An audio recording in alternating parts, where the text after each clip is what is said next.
বিটিআৰৰ কাৰ্যবাহী সদস্য ৰঞ্জিত কুমাৰ বসুমতাৰীৰ বিৰুদ্ধে সৰব হৈ পৰিছে সদৌ বিটিচিৰ সংখ্যালঘু ছাত্ৰ সন্থ চমুকৈ এবিএমছু। ছাত্ৰ নেতা তথা এবিএমছুৰ সভাপতি টাইছন হুছেইনৰ ওপৰত কৰা মন্তব্যক তীব্ৰ ভাষাৰে গৰিহণা দিছে তামুলপুৰ জিলা এবিএমছুই।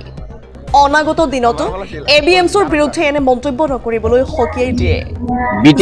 চিৰাং জিলাত বিটিআৰৰ কাৰ্যবাহী সদস্যগৰাকীয়ে ছাত্ৰ নেতা তথা এবিএমছুৰ সভাপতিগৰাকীক দালাল আখ্যা দিয়াটো ডাঙৰ খাই উঠিছে এবিএমছু।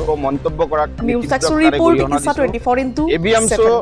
বিটিচি অঞ্চলৰ ৰাইজৰ সংগঠন এই এবিএমছু নামৰ সংগঠনটোক তেওঁলোকে ধ্বংস কৰিব বিচাৰিছে নেকি?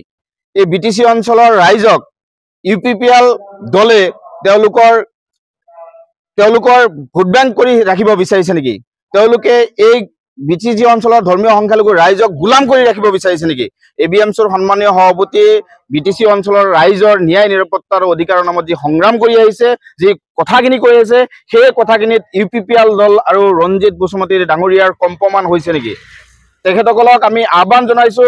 এবিএমছুৰ সন্মানীয় সভাপতি টাইছন হুছেইন ডাঙৰীয়াই বিটিচি অঞ্চলৰ সৰ্বস্তৰৰ ৰাইজৰ ভূমিৰ অধিকাৰ আৰু উচ্ছেদৰ বিৰুদ্ধে তেওঁ মাত মাতি আহিছিলে আৰু এই মাত মাতাত ইউপিপিএল আৰু ৰঞ্জিত বসুমতী ডাঙৰীয়া তেওঁলোকৰ চকীৰ কি কম্পমান হৈছে নেকি? আৰু এবিএমছুৰ সন্মানীয় সভাপতি টাইছন হুছেইন ডাঙৰীয়াক তেখেতসকলে স্তব্ধ কৰিব বিচাৰিছে নেকি? ইয়াৰ প্ৰত্যুত্তৰ আগন্তুক লোকসভা নিৰ্বাচনত ৰাইজে বিটিচি অঞ্চলৰ ৰাইজে দিয়াৰ কাৰণে সাজু হৈ আছে। আমি আজি এই সাংবাদিকৰ জৰিয়তে আমি বিটিচিৰ চিফ প্ৰমোদ বড়ো ডাঙৰীয়া, বিটিচিৰ ইএম ৰঞ্জিত বসুমতী ডাঙৰীয়াক আমি সকীয়াই দিব বিচাৰিছো। এবিএমছু বিটিচি অঞ্চলৰ সৰ্বস্তৰৰ ৰাইজৰ সংগঠন। এই সংগঠনক তেওঁলোকে এনেকুৱা ধৰণৰ মন্তব্য যদি কৰে, আগন্তুক দিনত ইয়াৰ প্ৰত্যুত্তৰ দিবলৈ বিটিচি অঞ্চলৰ সৰ্বস্তৰৰ ৰাইজে সাজু হৈ আছে।